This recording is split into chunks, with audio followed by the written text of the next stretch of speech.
Thanks, Katia. The headlines in the southeast today. Traders react with shock in Camber Sands over Pontin's abrupt decision to shut its holiday park. We're live at the seaside resort with more. Brighton football celebrations are marred by tear gas used by Greek police to disperse Athens fans. And the Red Hill Panto's closed. Oh no, it isn't. A new home is found for the show after rack concrete was discovered in the theatre. I am literally blown away. I can't believe what they've done.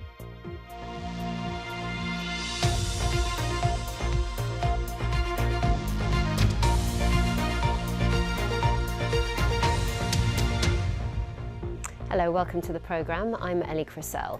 Residents and businesses in Camber Sands have been reacting to the decision by Pontin's to shut its holiday park at the coastal site with immediate effect. The company has apologised to customers with bookings which are affected by the closure and says refunds will be given. Well, our reporter Ian Palmer has spent the morning there and joins us live this lunchtime. Hello, Ian. This decision seemingly came right out of the blue, didn't it? I did. Absolutely nobody was expecting this one, Ellie, it has to be said. Pontin's have had a presence here in Camber Sands for 55 years and it has a capacity for around 3,500 holiday makers. But news that it was going to shut with immediate effect really just took everybody by surprise, as I discovered when I spoke to a local councillor, Paul Osborne, earlier today. It's a total bolt out of the blue. I know they're meeting with the local MP, Sally Ann Hart, who actually was district council with me covering Camber, so she knows the area well. They're meeting this morning to try and find out what Britannia's ideas are. You know, but total bolt out of the blue. No one knew. In a statement from Rother District Council, it said that as freeholder of this site, we have had no communication from Pontin's or their parent company, Britannia Hotels, about the closure, its duration, or their intentions for the site in the long term. Now, interestingly, there have been rumours about this being turned into some sort of immigration accommodation centre. Well, that has been denied by the Home Office this lunchtime. It says it has no plans to use the facility for that, but the only thing we can be certain of is that there is a lot of uncertainty this lunchtime about this holiday camp. Ian, thank you. Train services across the region are being disrupted today due to industrial action being taken by ASLEF union train drivers. Southern, Thameslink and Gatwick Express trains are affected, with fewer services running and amended timetables. Disruption is due to continue until the 9th of November. More hospitals in the southeast will now automatically check for HIV when running blood tests, helping to identify people who are living with the condition undiagnosed. More than 550 people with undiagnosed HIV were identified in a pilot programme run in hospitals, including the Royal Sussex in Brighton. Medway, Eastbourne and Hastings hospitals have now also joined the opt-out testing scheme. Brighton fans have been celebrating after the Seagulls' 1-0 win at AEK Athens last night. It means Brighton are through to the knockout stages of the Europa League.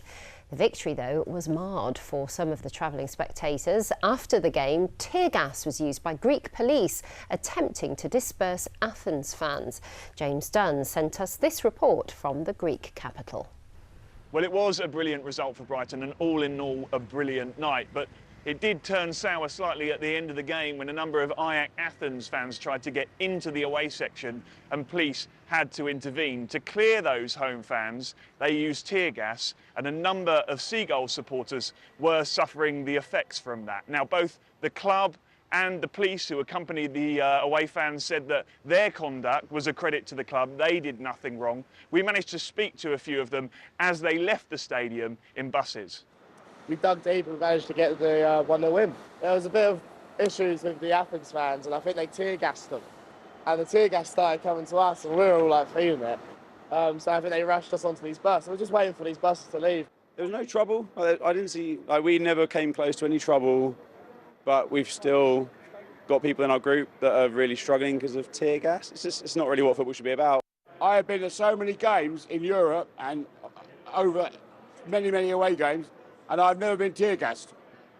And I think it's totally unacceptable and it should be dealt with. There's no way Brighton fans should be tear gassed because of what AEK fans are doing. Well, despite a difficult end, the fans we've spoken to today are incredibly happy with the result because it means that Brighton are guaranteed at least one more game in European football. Now, Marseille won their match last night, which means Brighton remain second in the group. If they finish second, it means they have to play another game before they get to the next round of the Europa League. But their final game against Marseille means they could still finish top. So that game at the Amex in 2 weeks' time, everything's to play for. Exciting. James Dunn reporting there. Now, it is the 1st of December, if you hadn't realised, which means we have definitely arrived at Panto season. But for theatre goers in Red Hill, keen to see Beauty and the Beast, this year it was a case of, oh no, you can't. Oh yes, you can. The Harlequin Theatre has had to close temporarily when rack concrete was discovered in the building, and finding an alternative venue has turned into quite the circus, as Leanne Rinney explains. I can't eat very much, I'm afraid, because I'm on the Dolly Parton diet. The Dolly Parton diet? Yes, my friend Joe told me about it. Does it work? Well, it made Jolene. Jolene. Panto season has officially arrived, which of course means gags, grins and garish costumes. But in Red Hill, nobody ever thought this year's show would be in a big top. The Harlequin Theatre has had to close for safety after defective concrete known as rack was discovered in September. But the council and cast here decided the show must go on. We've all been through lockdown and COVID and all of the hardships that brought. And then to literally be in a situation where you lose your pantomime as well, and Red Hill loses its pantomime, would have been heartbreaking. So I'm incredibly humbled and proud of the team to have brought this all together. It's taken the team just over a week to put up the big top in the middle of Memorial Park, and everyone is still working hard to make sure it's fit for Panto before the first show next Friday. It's a huge effort from the team, and they really have been fantastic. I mean, I cannot praise them enough. 7 weeks ago, we closed the theatre. 7 weeks later, we're standing in a temporary theatre. Hello everyone, my name is Dame Sherry Trifle. So, thanks to a big team effort and a big top, the magic of Panto has been officially saved here, just in time for Christmas.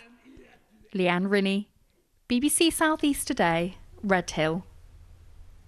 Very festive. And something else that's rather festive is the weather. It's feeling very wintry. A few snow flurries on the way in. Yep, some of us woke up to a little bit of snow this morning, and it is going to stay wintry this weekend as those temperatures stay well below average. But this afternoon, I think most of us are going to be dry. Those showers really confined across parts of East Kent. A little brighter as well, but temperatures struggling just 5 to 6 degrees. Now, as we go through the night tonight, continuing to see those showers coming down from the northeast. So increasingly, they'll turn more to sleet and snow, particularly across the higher ground, and of course falling on frozen ground with temperatures well below freezing. So we could have some ice forming, that yellow warning still covering parts of East Kent. A little bit of mist and fog is possible first thing tomorrow morning as well, but the showers should clear as we go through the day tomorrow. Some brighter skies developing into the afternoon, but these are our temperatures, just 2 or 3 degrees.